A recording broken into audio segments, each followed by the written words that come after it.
After studying this module, you shall be able to know about conflicts, understand negotiation, its types and strategies for conflict resolution, and identify the various strategies for peacemaking.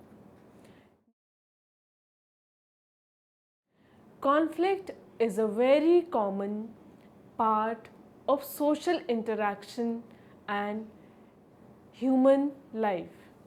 A conflict is basically an understood incompatibility of actions or goals between two or more people.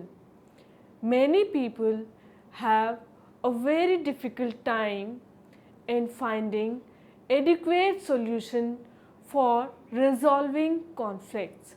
To develop a solution, it is very helpful to understand how to go about finding the solution first. No conflict is merely two-sided. Real conflicts are always multilateral. We need to recognize the limitations of two-sided procedures such as the courtroom. Voting is an inferior means of conflict management because it produces two-sidedness. People argue differently toward a conclusion than toward an action. Therefore, a consensus is required for committed actions. Thomas stated that conflict occurs when one individual or group perceives that another individual or group has caused or will cause harm. The types of conflicts vary and, for instance, can include individuals or groups in an athletic contest or nations in a war. Conflict can be caused by a variety of factors. One of the most common causes is competition for limited resources. For people who live or work together, space is often a source of conflict. Who gets the larger office or room? How is furniture arranged? How income is spent can be the source of marital conflict. Indeed, wars between nations are often due to territorial conflict or competition for limited resources. Poor communication can be a factor in marital conflict. Group unrest, employees' discontent, or even international hostilities. In fact, Barron and colleagues reported that ineffective communication is the greatest contribution to conflict in work situation. Social psychologists and those working in the field of peace psychology are interested in reducing destructive conflict. A number of conflict management techniques have been identified by researchers because poor communication is often a cause of conflict. Improving communication between sides can help resolve differences as shown earlier in the prisoner's dilemma game. Sometimes a third party mediator such as a marriage counselor, a courtroom judge, or the United Nations is needed. Labor negotiation may involve an outside arbitrator. Conflict is sometimes reduced when the opposing sides work together or some common goal that is called a superordinate goal. Negotiation types and strategies. Negotiation can take a wide variety of forms, from a trained negotiator acting on behalf of a particular organization or position in a formal setting to an informal negotiation between friends. Negotiation can be contrasted with mediation, where a neutral third party listens to each side's arguments and attempts to help craft an agreement between the parties. It can also be compared with arbitration, which resembles a legal proceeding. In arbitration, both sides make an argument as to the merits of their case, and the arbitrator decides the outcome. This negotiation is also sometimes called positional or hard bargaining negotiation.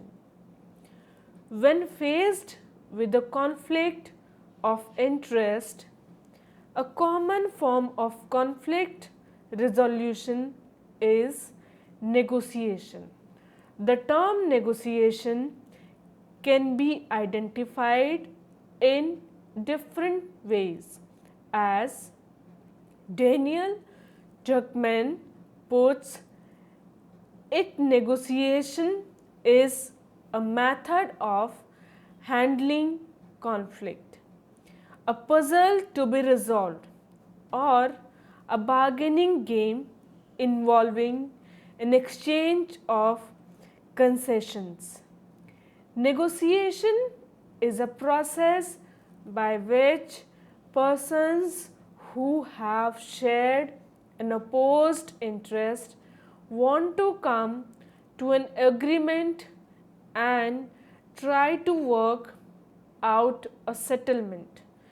With respect to organizations, in case of conflicts inside an organization, negotiation can strengthen the structural links that exist between people and departments, and in cases of negotiation between organizations, each side may discover that the other has useful strengths or resources and that both can benefit from an exchange or partnership.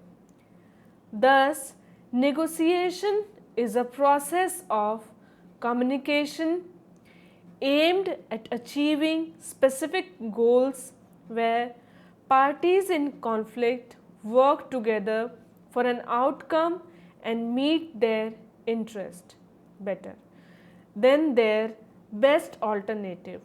Negotiation uses the concept of communication, goals, interest, and best alternative. Now, the types of negotiation. Broadly, there are two types of negotiation: distributive and integrative negotiation.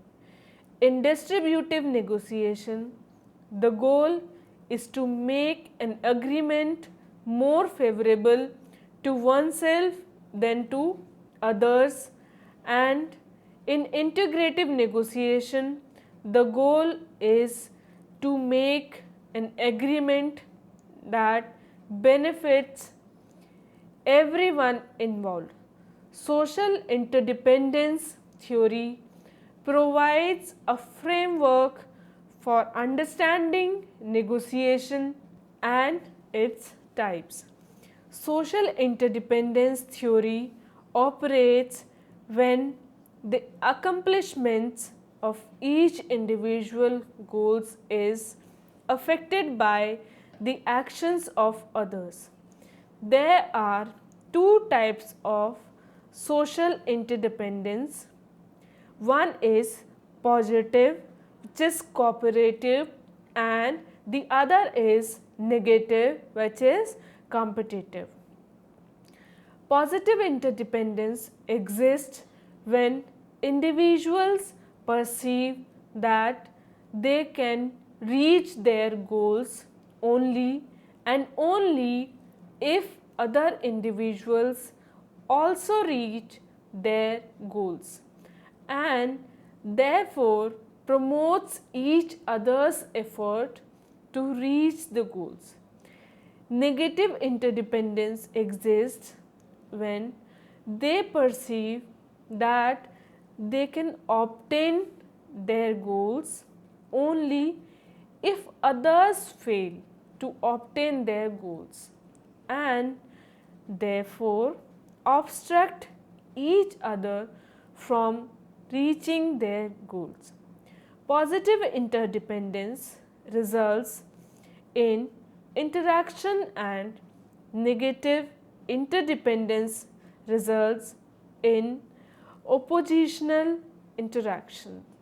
Both distributive and integrative negotiation may be viewed as processes of social interdependence.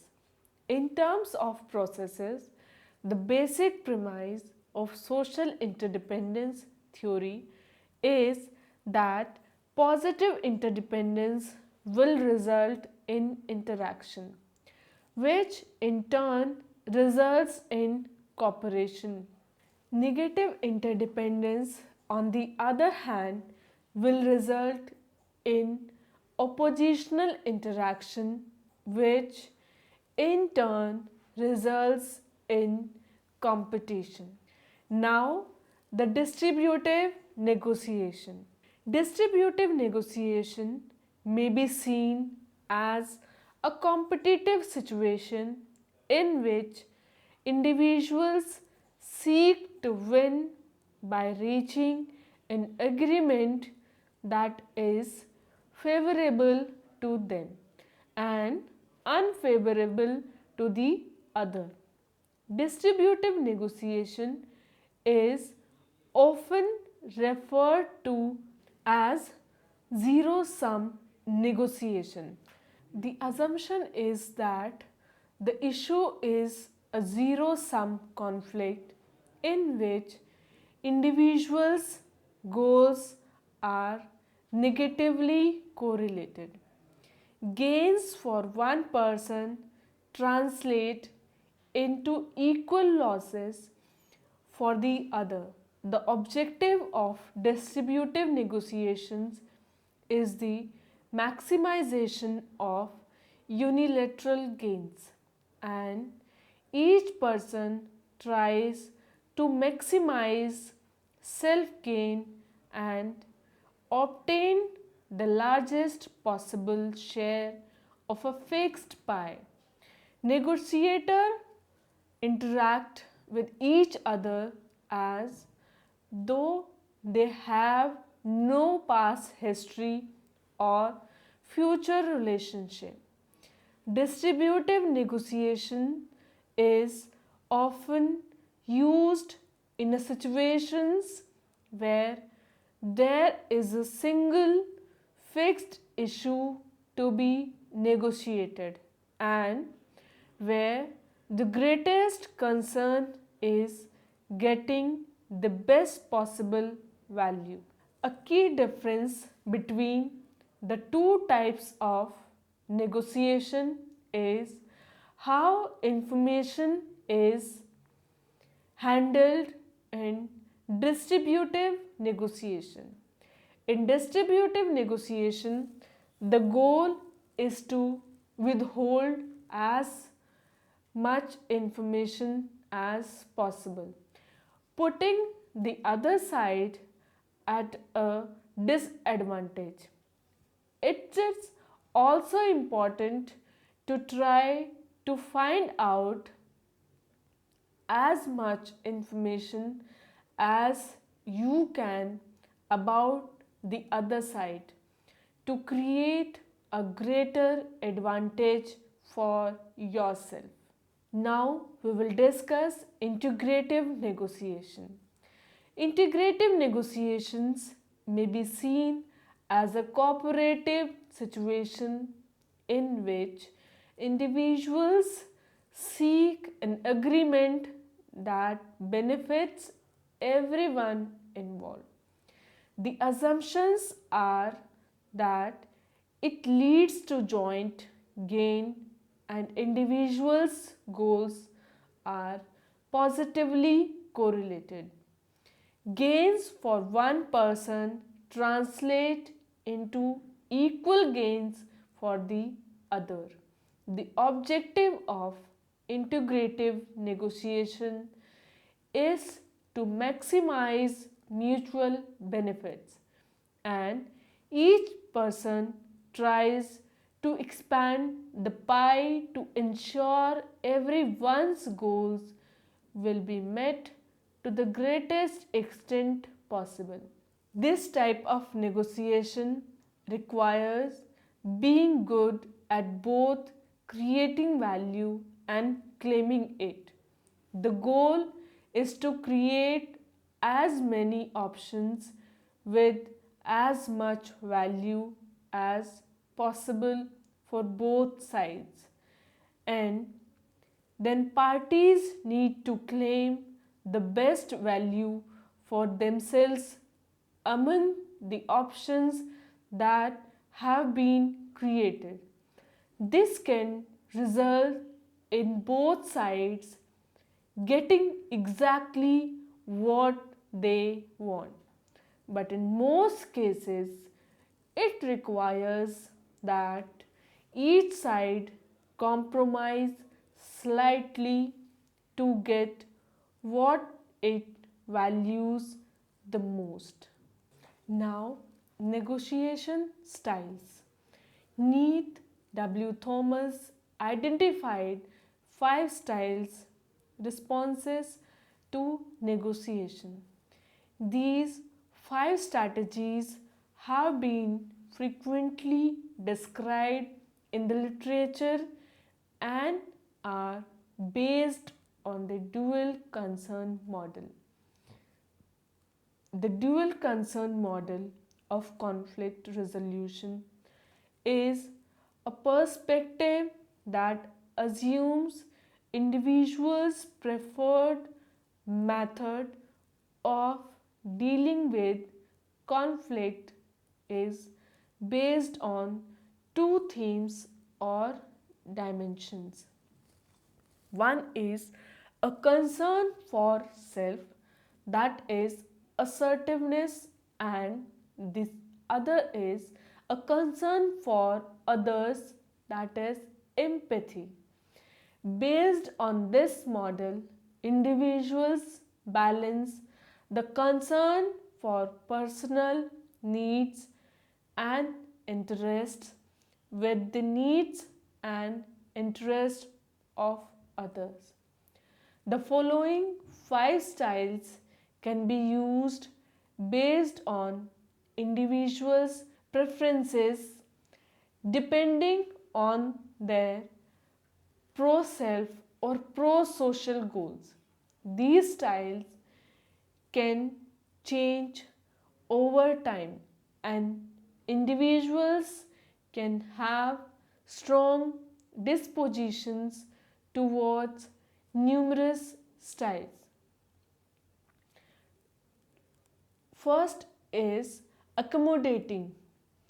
Individuals who enjoy solving the other party's problem and preserving personal relationships.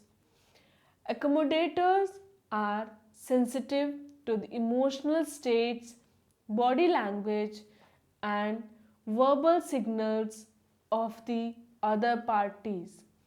They can, however, feel taken advantage of in situations when the other party places little emphasis on the relationship. The second is avoiding. Individuals who do not like to negotiate and don't do it unless warranted. When negotiating, avoiders tend to defer and dodge the confrontational aspects of negotiating. However, they may be perceived as tactful and diplomatic. The third is collaborating. Individuals who enjoy negotiations that involve solving tough problems in creative ways. Collaborators are good at using negotiations to understand the concerns and interests of the other parties. They can, however, create problems by transforming simple situations into more complex ones. Fourth is competing. Individuals who enjoy negotiations because they present an opportunity to win something. Competitive negotiators have strong instincts for all aspects of negotiating and are often strategic because their style can dominate the bargaining process. Competitive negotiators often neglect the importance of relationships. And the fifth is compromising. Individuals who are eager to close the deal by doing what is fair and equal for all parties involved in the negotiation. Compromisers can be useful when there is limited time to complete the deal. However, compromisers often unnecessarily rush the negotiation process and make concessions too quickly. Types of negotiators. Three basic kinds of negotiators have been identified by researchers involved in the Harvard Negotiation Project. These types of negotiators are soft bargainers, hard bargainers, and principled bargainers. The first is soft bargainers. These people see negotiation as too close to competition as they choose a gentle style of bargaining. The offers they make are not in their best interest, they yield to others' demands, avoid confrontation, and they maintain good relations with fellow negotiators. Their perception of others is one of friendship and their goal is agreement. They do not separate the people from the problem but are soft on both. They avoid contest of wills and will interest on agreement, offering solutions and easily trusting others and changing their opinions. Next is hard bargainers. These people use contentious strategies to influence, utilizing phrases such as "This is my final offer" and take it or leave it. They make threats, are distrustful of others, insist on their position, and apply pressure to negotiate. They see others as adversaries and their ultimate goal is victory. Additionally, they will search for one single answer and insist you agree on it. They do not separate the people from the problem as with soft bargainers, but they are hard on both the people involved and the problem. Next is principled. Individuals who bargain this way seek integrative solutions and do so by sidestepping commitment to specific positions. They focus on the problem rather than the intentions, motives, and needs of the people involved. They separate the people from the problem, explore interests, avoid bottom lines, and reach results based on standards which are independent of personal will.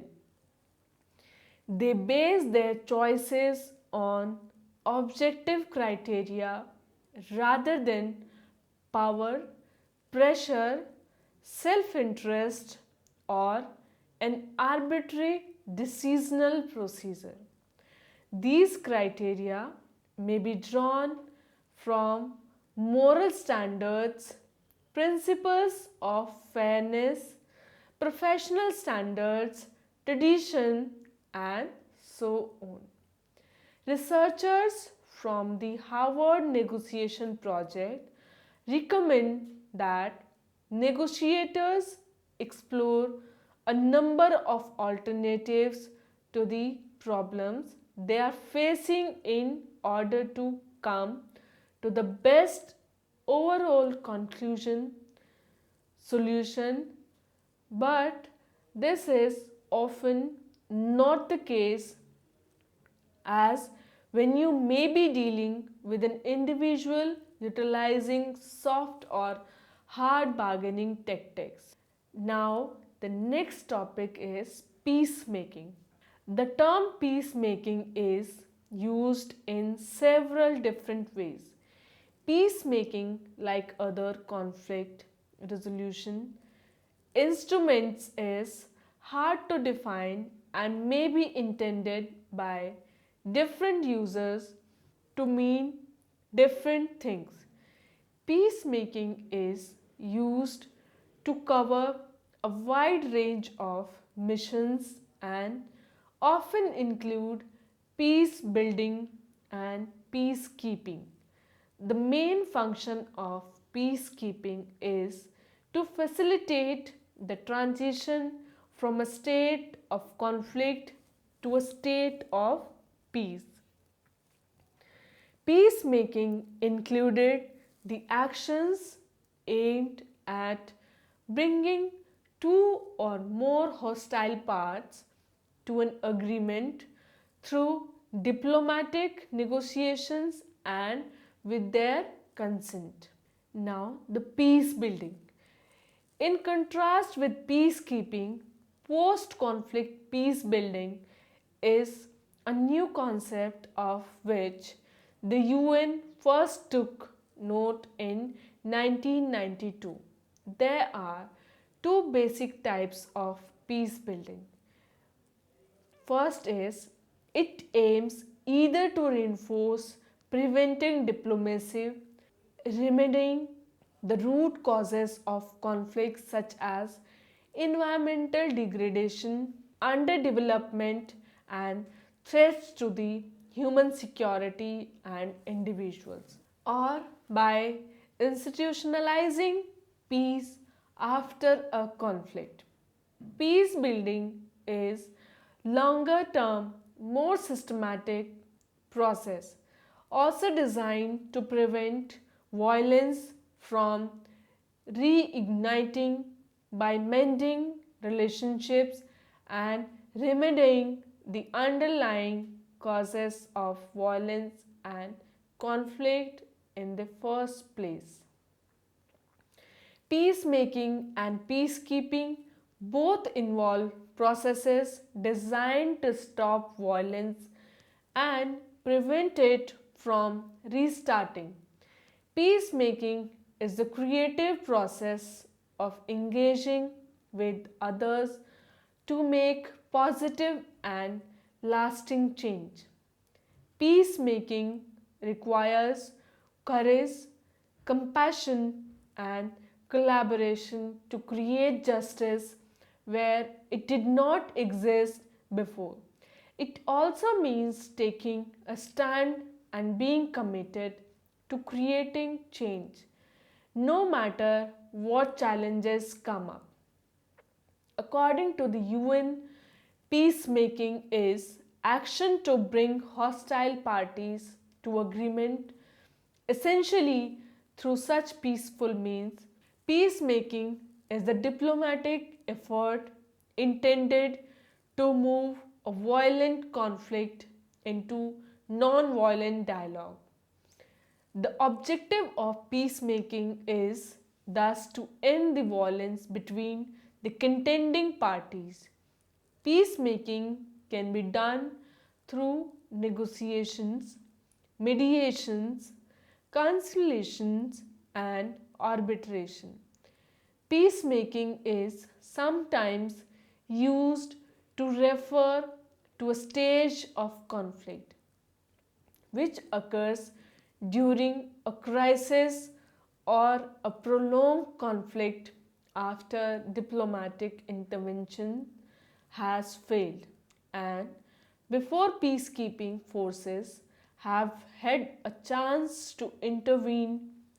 The term is sometimes used to mean simply making peace, understood simply as an outside intervention in a violent conflict. Peacemaking should imply a few obvious things. First, outside interveners are unlikely to want to sacrifice their own troops in order to make peace. This implies that the most peacemaking effort and energy should initially be devoted to negotiation, mediation, arbitration, and the like. The next topic is conflict resolution and peacemaking.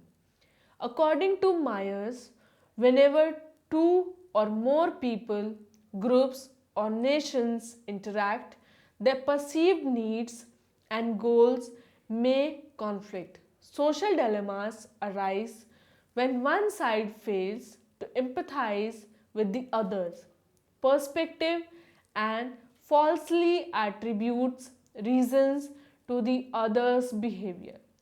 Opposition can be fueled by competition, perceived injustice, and misperceptions and misinterpretations of the other's behavior.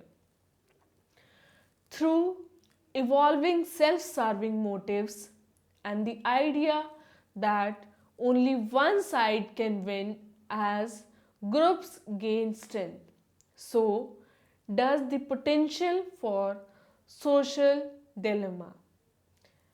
Enabling communication, relieving mistrust, creating rewards for cooperation, and instilling a sense of moral obligation and altruism contribute to conflict resolution and peacemaking.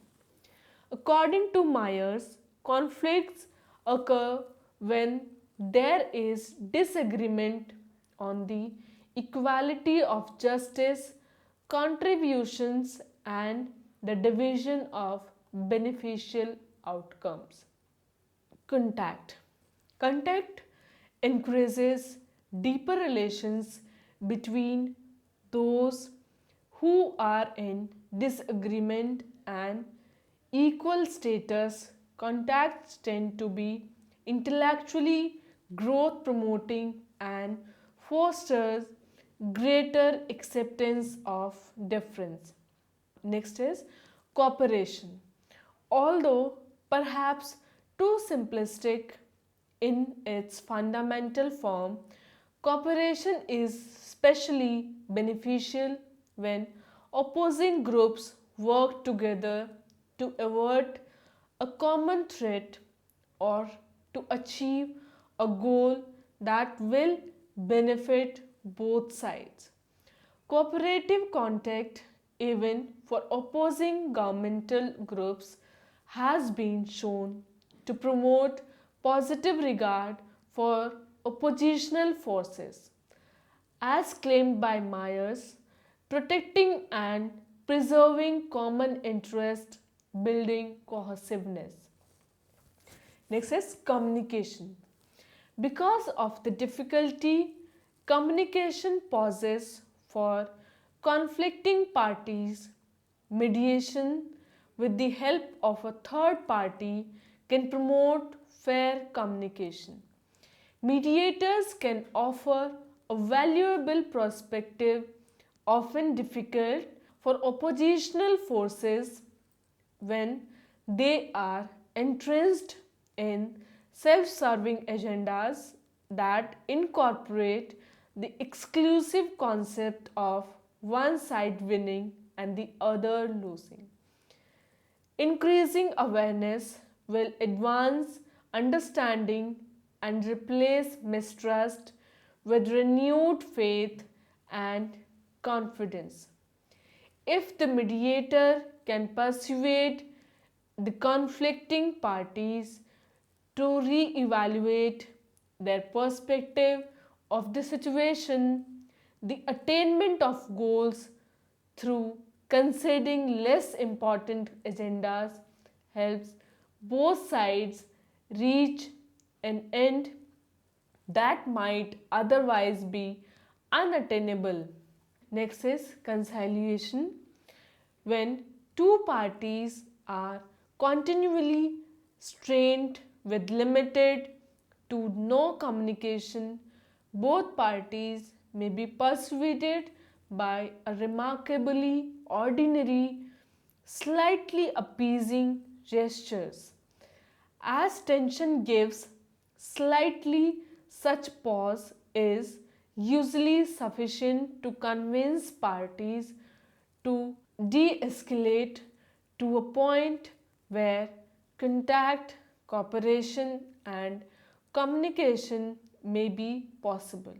Conciliatory strategies such as the graduated and reciprocated initiatives in tension reduction can work toward alleviating or reducing international tensions enough so that true mediation and communication can begin. The graduated and reciprocated initiatives in tension reduction are known by its acronym GRIT, describes a well-known process of conflict resolution by facilitating de-escalation by both parties in such a way that leaves opposing sides in a winning position even though there have been small concessions made by each other. As apparently inherent to the human species, conflict is common among individuals, cultures and nations. Although the remedy lies in simplistic resolution tactics, the basic underlying assumption by oppositional forces must be a desire to make peace. Peaceful relations offer both sides a winning situation, and working toward Such an end benefits not only the leaders of the opposition but also allows the men, women, and children of both sides a prolific, psychologically intact, harmonious existence. Now, let us summarize what we have discussed. The first point is a conflict is basically an understood incompatibility of actions or goals between two or more people. No conflict is merely one-sided. Real conflicts are always multilateral. Negotiation is a process of communication aimed at achieving specific goals where parties in conflict work together for an outcome and meet their interests better than their best alternative. Next point is there are two types of negotiation: distributive and integrative negotiation. Next is in distributive negotiation, where the goal is to make an agreement more favorable to oneself than to others, and in integrative negotiation the goal is to make an agreement that benefits everyone involved. There are two types of social interdependence: positive, which is cooperative, and negative, which is competitive. Next point is peacemaking is used to cover a wide range of missions and often include peace building and peacekeeping. The main function of peacekeeping is to facilitate the transition from a state of conflict to a state of peace.